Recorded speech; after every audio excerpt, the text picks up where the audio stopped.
13 June 2025 Israel ইরানে আক্রমণ করে। মার্কিন যুক্তরাষ্ট্র ইরানকে যে 60 দিন অর্থাৎ 2 মাস সময় বেঁধে দিয়েছিল, ঠিক 60 দিন শেষ হওয়ার পরের দিনই ইসরায়েল ইরানে আক্রমণ করে। ফলশ্রুতিতে ইরান ইসরায়েলের বিভিন্ন ধরনের সামরিক ঘাঁটি এবং বিভিন্ন স্থাপনায় আক্রমণ করে। ইসরায়েল অত্যন্ত চালাকির সাথে এটা ঘোষণা করলো যে এই যুদ্ধ শুধুমাত্র ইরানের শাসকের বিরুদ্ধে, কিন্তু ইরানের জনগণের বিরুদ্ধে নয়। এই হামলার মাধ্যমে ইসরায়েল ইরানের পারমাণবিক অবকাঠামো, ইসলামিক বিপ্লবী গার্ডের সামরিক নেতৃত্ব এবং ইরানের পারমাণবিক বিজ্ঞানীদের হত্যা করে।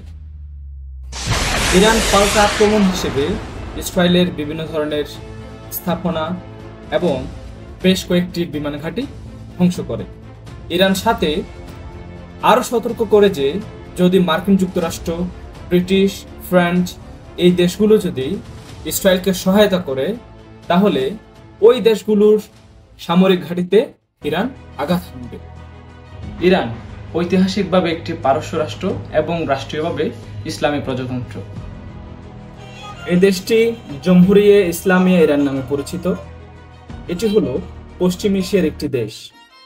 এর উত্তর পশ্চিমে রয়েছে আর্মেনিয়া ও আজারবাইজান, উত্তরে কাস্পিয়ান সাগর, উত্তর পূর্বে তুর্কমেনিস্তান এবং পূর্বে আফগানিস্তান।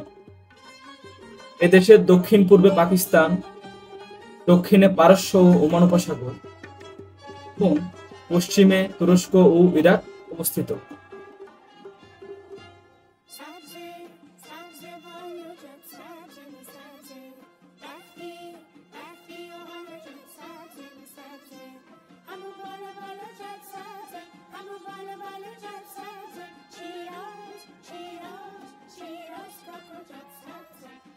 ডেভিড বেন-গুরিয়ন 14 মে 1948 সালে ইসরায়েল রাষ্ট্রের ঘোষণা করে।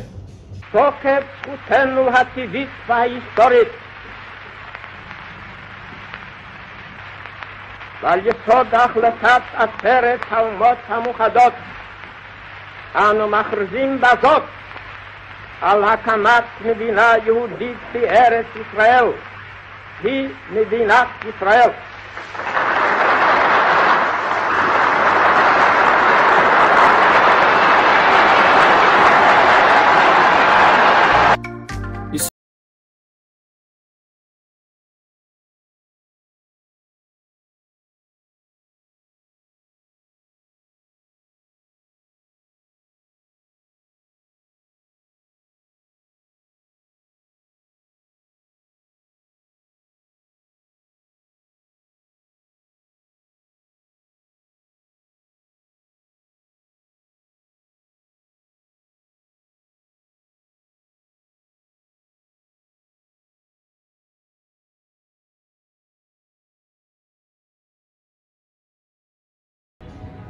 অক্টোবর 2023 সালে হামাস যখন অতর্কিতভাবে ইসরায়েলের মধ্যে যখন হামলা চালায়, তখন থেকেই মূলত এই যুদ্ধের দামামা বেজে উঠতে শুরু করে। ইরান 1980-র দশক থেকে বিভিন্ন ফ্রন্টে ইসরায়েলকে ঘিরে ফেলার চেষ্টা করে, অর্থাৎ বিভিন্ন ফ্রন্টে ইরান প্রক্সি যুদ্ধ চালাতো।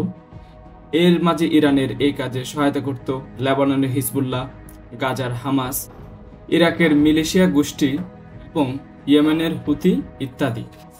12 জুন 2025 ইরান আন্তর্জাতিক আণবিক শক্তি সংস্থা এর শর্ত পূরণে ব্যর্থ হওয়ার ঘোষণা করে এবং ইরান তাদের পারমাণবিক কেন্দ্রের সক্রিয়করণ ও সমৃদ্ধকরণের ঘোষণা দেয়।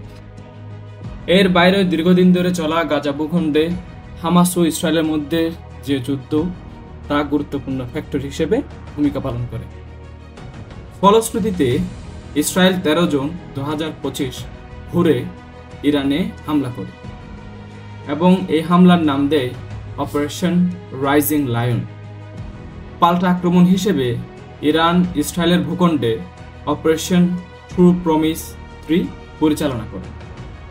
আবার 22 জুন 2025 ইসরায়েলের সাথে যোগ দেয় আমেরিকা। প্রেসিডেন্ট ডোনাল্ড ট্রাম্প ঘোষণা করে যে মার্কিন বাহিনী ইরানের 3টি পারমাণবিক স্থাপনায় যেমন ফোর্দো, ইস্পাহান, নাতানজ সফলভাবে আক্রমণ করে। এই হামলার প্রভাব বিশ্বব্যাপী। এর ফলে বিশ্বের বিভিন্ন দেশ তাদের আকাশপথ বন্ধ করে, বিশ্বব্যাপী তেলের দাম বৃদ্ধি পায়, স্বর্ণের দাম বৃদ্ধি পায়, মার্কিন ডলারের দাম বৃদ্ধি পায় এবং বিটকয়েনের দাম বৃদ্ধি পায় ও বিশ্বব্যাপী শেয়ার বাজারে পতন ঘটে।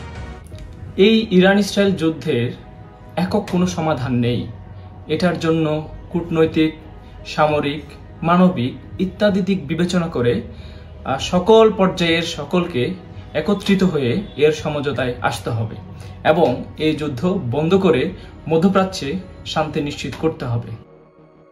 এর সম্ভাব্য সমাধানের মধ্যে আমরা বলতে পারি কূটনৈতিক সংলাপ ও মধ্যস্থতা। বিশ্বশক্তিসমূহ যুক্তরাষ্ট্র, চীন, রাশিয়া এবং ইউরোপীয় ইউনিয়ন একসাথে চাপ প্রয়োগ করে সমঝোতার সৃষ্টি করতে পারে। এছাড়া জাতিসংঘ বা তৃতীয় নিরপেক্ষ শক্তির মাধ্যমে ব্যাক চ্যানেল ডিপ্লোমেসি চালানো যায়।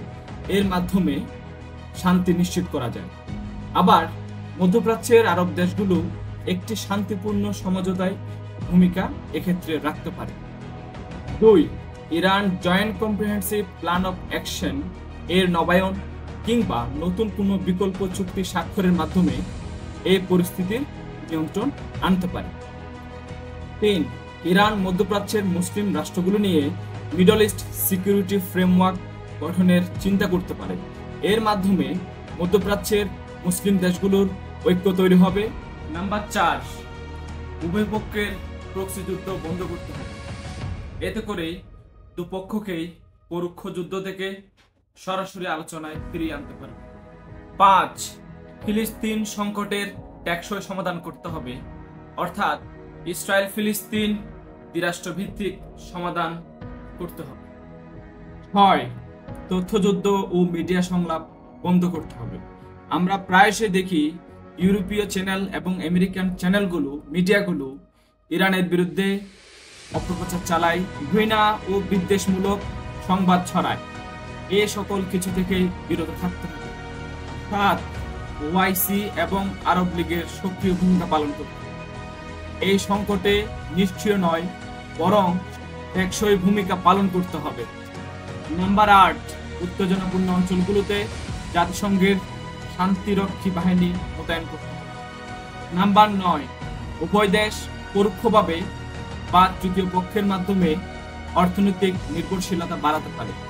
এতে করে উভয় দেশের সামরিক ও রাজনৈতিক উত্তেজনা কমে আসতে পারে। সুতরাং বলতে পারি, সংঘাত নয়, যুদ্ধ নয়, বরং ভালোবাসা, শান্তি হোক আধুনিক বিশ্ব নির্মাণের হাতিয়ার।